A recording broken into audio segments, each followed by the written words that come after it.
Baik warga Jakarta, menyambung perbincangan kita dengan Ibu Nahdiana selaku Kepala Dinas Pendidikan Provinsi DKI Jakarta dalam Disdik Menjawab. Baik Bu Nana, kita lanjutkan lagi ya Bu untuk pertanyaan dari masyarakat nih Bu terkait dengan uji coba sekolah tatap muka terbatas. Banyak juga nih Bu yang orang tua masih ragu, dalam artian akhirnya menolak begitu ya keputusan pemerintah untuk melakukan uji coba sekolah tatap muka terbatas gitu. Itu bagaimana tanggapan Disdik Bu mengenai orang tua yang sampai saat ini mungkin masih banyak yang menolak begitu Bu? Orang tua yang menolak juga punya alasan. Orang tua yang ingin segera anaknya masuk sekolah juga punya alasan. Nah, disinilah kami memberikan hak penuh kepada pilihan orang tua. Sehingga pembelajaran yang kami siapkan adalah pembelajaran yang campuran. Jadi blended learning ini bagaimana nanti ketika orang tua belum mengizinkan anaknya, hak belajarnya masih tetap dapat. Jadi bagi para orang tua, jangan risau ketika aku kok masih ragu ya untuk anak saya, aku masuk sekolah. Ya itu keputusan yang kami pun tetap melayaninya dengan memberikan pembelajaran secara jarak jauh gitu. Jadi karena memang bagi kami penyelenggaraan tatap muka ini selain tadi mengikuti SKB 4 Menteri, lalu dalam SOP kami hak pilih, istilahnya hak orang tua memutuskan itu menjadi persyaratan yang utama. Ada juga kan Bu ya untuk sekolah yang berkonsep asrama atau boarding school begitu Bu. Seperti apa Bu ketentuan pembukaan sekolah dengan jenis konsep atau dengan sekolah berkonsep asrama ini Bu? Atau mungkin masih belum dibuka atau seperti apa? Saat ini di dalam uji coba terbatas kita di 85 sekolah memang kita belum pada sekolah yang berasrama. Karena bicara untuk sekolah berasrama secara persyaratan protokol kesehatan ini secara umumnya sama, tetapi dalam ketentuan-ketentuan karena anak ini kan berarti tinggal bersama di sana itu pasti lebih banyak gitu ya.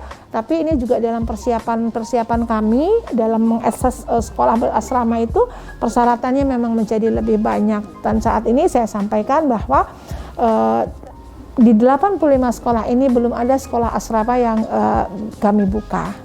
Jadi masih tunggu ya untuk warga yang memiliki anak yang bersekolah di asrama.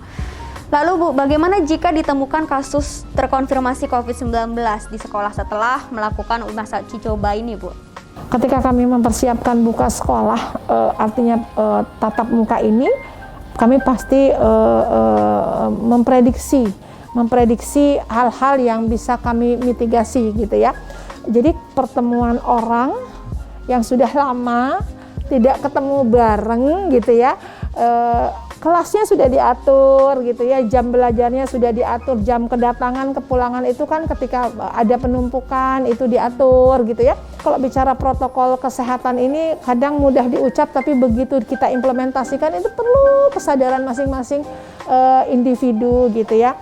Kita harus mempersiapkan ini gitu, maka kita ada alur untuk SOP ini untuk emergency break ketika ada terkonfirmasi. Apa yang harus dilakukan sekolah, harus lapor kemana dan apa, itu yang menyebabkan salah satu persyaratan dalam assessment kami adalah adanya kerjasama dengan pelayanan kesehatan yang terdekat dengan sekolah.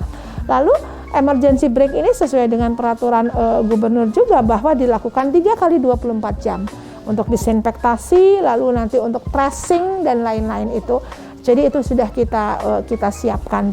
Baik Bu, uji coba sekolah tatap muka terbatas ini akan berlangsung lagi gitu ya nanti pada tanggal 24 Mei sampai dengan 24 Juni. Lalu apakah akan ada perbedaan Bu dari segi jumlah sekolah itu, apakah nanti tetap 85 sekolah piloting yang sudah berjalan kemarin atau justru ada tambahan jumlah sekolahnya Bu? Ya, saat ini kita terus melakukan secara paralel karena 85 sekolah ini itu kan bukan hanya sekolah yang di bawah koordinasinya Disdik saja, tetapi ada madrasah.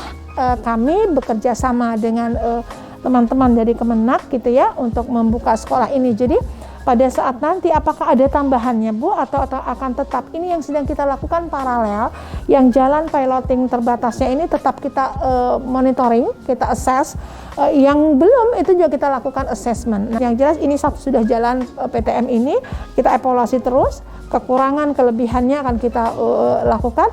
Jadi di periode berikutnya nanti akan kita umumkan berapa sekolah yang akan layak, ataukah ini memang ternyata belum ada nih gitu. Baru yang 85 ini yang jalan, karena kita ingin pada masa transisi ini betul-betul kita full control, sehingga kita dapat model gitu ya. Nanti ketika tahun ajaran baru, harapannya adalah sudah makin banyak sekolah yang lebih siap dengan kebiasaan baru. Apakah kanal Disdik Bu yang sudah ada saat ini juga berfungsi untuk menerima pengaduan masyarakat soal uji coba tatap muka sekolah terbatas ini Bu?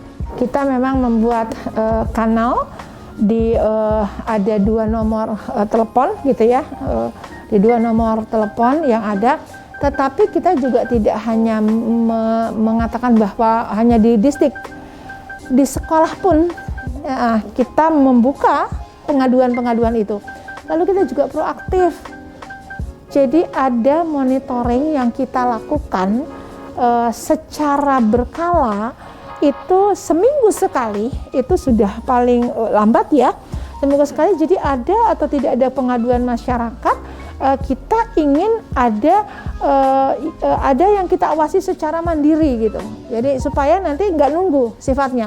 Nomor yang tadi saya maksud itu bisa masyarakat menghubungi, ada di 0812 876 71339 atau di 0812 876 71340. Itu adalah kanal untuk kita menerima pengaduan masyarakat. Penyelenggaraan sekolah ini menjadi gerakan yang harus kita lakukan bersama, karena tujuan kita pasti sama, bagaimana anak-anak kita bisa memperoleh pendidikan kembali ke sekolah yang kita harapkan itu bisa mulai kita atur. Jadi kami sangat senang jika masyarakat membersamai ini dan masyarakat melakukan pengawasan ini. Kami sangat berterima kasih.